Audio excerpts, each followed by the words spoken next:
ഇനി കുറച്ച് ദിവസത്തേക്ക് നമുക്ക് കാശ്മീരി വിശേഷങ്ങൾ കണ്ടാം. അപ്പോൾ നമ്മൾ ശ്രീനഗർ എത്തിയിട്ടുണ്ട്. കാശ്മീരി വിശേഷം എന്ന് പറയുമ്പോൾ ശ്രീനഗറിലെ പല സ്ഥലങ്ങളിൽ പോകുന്നു, പല സ്ഥലങ്ങൾ കാണുന്നു. മാക്സിമം കവർ ചെയ്യുക എന്നുള്ള ഉദ്ദേശത്തോടെ പോകുന്നത് കേട്ടോ. അപ്പോൾ ബൈ കാർ റോഡ് ട്രിപ്പാണ് നമ്മൾ പോയിട്ടുള്ളത്. പോകും വഴി ഇതുപോലുള്ള ഒരുപാട് നല്ല കാഴ്ചകൾ ജമ്മു കഴിഞ്ഞാലും നമുക്ക് കാണാൻ പറ്റും കേട്ടോ. ഇന്ത്യയിലെ ഏറ്റവും നീളം കൂടിയ ടണലിലൂടെയാണ് നമ്മളിപ്പോൾ പോകുന്നത്. അത് ജമ്മു ശ്രീനഗർ ഹൈവേയിലാണ് ആ ടണലുള്ളത്. 9.8 കിലോമീറ്ററാണ് ഈ ടണലിൻ്റെ നീളം എന്ന് പറയുന്നത് കേട്ടോ. അപ്പോൾ റോഡ് ട്രിപ്പ് വന്ന് ഇന്ത്യയിലെ ഏറ്റവും നീളം കൂടിയ ടണൽ വരെയും കാണാൻ പറ്റി കേട്ടോ. അങ്ങനെ ടണലെല്ലാം കയറി ഇറങ്ങി നമ്മൾ ശ്രീനഗർ എൻ്റർ ആയിട്ടുണ്ട്. ചേര തിന്നുന്ന നാട്ടിൽ വന്നാൽ ചേര കഴിക്കണമെന്നല്ലേ, എന്നാൽ പിന്നെ അങ്ങ് ചേര കഴിച്ചേക്കാന്ന് എഴുതി കേട്ടോ. ശ്രീനഗറിലെ ഒരു സ്പെഷ്യലായിട്ടുള്ള ഒരു താലിയാണ് വസ്വാൻ താലി. അത് വെജിറ്റേറിയനിലും നോൺ വെജിറ്റേറിയനിലും ഒക്കെ ഉണ്ടാവുമെന്നാണ് ഇവിടെ ഉള്ളവർ പറയുന്നത്. നമ്മളൊരു നോൺ വെജ് ഷോപ്പിലാട്ടോ കയറിയ പാടെ തന്നെ മട്ടൻ്റെയോ ചിക്കൻ്റെയോ ഏതാണ്ടൊക്കെ മണം വരുന്നുണ്ട്. എന്താണ് സ്പെഷ്യൽ എന്ന് വെച്ചപ്പോൾ അവർ പറഞ്ഞത് വസ്വാൻ താലിയാണെന്ന് കേട്ടോ. എന്നാൽ പിന്നെ ഒരു വസ്വാൻ താലി പോരട്ടെ എന്ന് ഞങ്ങളും പറഞ്ഞു. അപ്പോഴുണ്ടല്ലോ മട്ടൻ്റെ തല മുതൽ വാല് വരെയുള്ള ഏതാണ്ടൊക്കെ സാധനങ്ങൾ കൊണ്ടുവന്ന് മുന്നേ വെച്ചിട്ടുണ്ട്. ഉറപ്പായിട്ടും മട്ടൺ ലവേഴ്സിന് ഇഷ്ടമാവും. ഞാനൊരു മട്ടൺ ലവർ അല്ല, എങ്കിലും എനിക്കിഷ്ടമായി.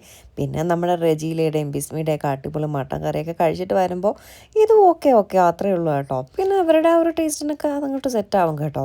പിന്നെ നോർത്തിൽ വന്ന് ആദ്യമായിട്ട് റൊട്ടി ചോദിച്ചപ്പോൾ റൊട്ടിയില്ല എന്ന് പറയുന്നത്. കുറച്ച് ചോറ് കൊണ്ടൊന്ന് മുന്നേ വെച്ചു കേട്ടോ. എക്സ്ട്രാ റൊട്ടി തരുമെന്ന് വെച്ചപ്പോൾ റൊട്ടിയില്ല, വേണേൽ ചോറ് തരാമെന്ന്. അത് കേട്ടപ്പോൾ ഞാനൊന്ന് അന്താളിച്ചു. കാരണം വസ്വാൻ താലി എന്ന് പറഞ്ഞാൽ അതിൽ റൈസേ വരത്തുള്ളൂ, മറ്റേ ചപ്പാത്തിയും കാര്യങ്ങളൊന്നും വരത്തില്ല എന്നൊക്കെയാണ് ഇവർ പറയുന്നത്. എന്തായാലും ചോറും കുഴപ്പമുണ്ടായിരുന്നില്ല. ഒരു നമ്മുടെ തമിഴ്നാട്ടിലൊക്കെ കിട്ടുമ്പോഴത്തെ പച്ചരി പോലത്തെ സാധനം അല്ലായിരുന്നു, നല്ല റൈസായിരുന്നു കേട്ടോ. പിന്നെ മട്ടൻ്റെ ബോളുണ്ട്, മട്ടൻ്റെ കബാബുണ്ട്, റോജൻ റോഷ് ഉണ്ട്, ആരൊക്കെയോ ഉണ്ടായിരുന്നു നമ്മുടെ ഈ താലി. എന്തായാലും കാശ്മീർ വരുന്നവർ ഈ വസ്വാൻ താലി മിസ് ചെയ്യണ്ട കേട്ടോ. അവിടെ അവരുടെ ഒരു ഓതൻറ്റിക് ആയിട്ടുള്ള ഒരു ഡിഷാണ് വസ്വാൻ താലി എന്ന് പറയുന്നത്. അവരുടെ ലഞ്ചിലോ ഡിന്നറിലോ, ലഞ്ചിലാണ് കൂടുതലും എല്ലാ ദിവസങ്ങളിലും ഉണ്ടാവാറുള്ള ഒരു സാധനമാണ് ഈ വസ്വാൻ താലി എന്ന് പറയുന്നത്, വസ്വാൻ.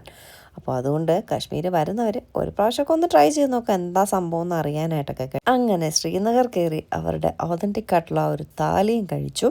എന്നിട്ട് അവരെന്നോട് ചോദിച്ചു സ്വീറ്റ് എന്തെങ്കിലും വേണമെന്ന്. ആ പോരട്ടെ എന്ന് ഞാനും പറഞ്ഞു. അപ്പോഴെന്തോ ഒരു സ്വീറ്റ് കൊണ്ട് തന്നു. സംഭവം റവയായിരുന്നു എന്ന് മനസ്സിലായി. അതിനകത്ത് കുറച്ച് നട്ട്സും ഒക്കെ ഇട്ടിട്ടുണ്ടായിരുന്നു. ആവശ്യത്തിന് മധുരമൊക്കെ ഉണ്ടായിരുന്നു. ഒരു നല്ലൊരു ഡെസേർട്ടായിരുന്നു കേട്ടോ. റവ പുഡിംഗ് ആണോ എന്താണെന്ന് അറിയില്ല, എന്തോ ഒരു പേര് അതിന് പറഞ്ഞു, ഞാനത് ഓർക്കുന്നില്ല. എന്തായാലും മൊത്തത്തിൽ ലഞ്ച് ഓക്കെ ആയിരുന്നു. ഇനി നമുക്ക് ശ്രീനഗർ വിശേഷങ്ങൾ കാണാം മക്കളെ.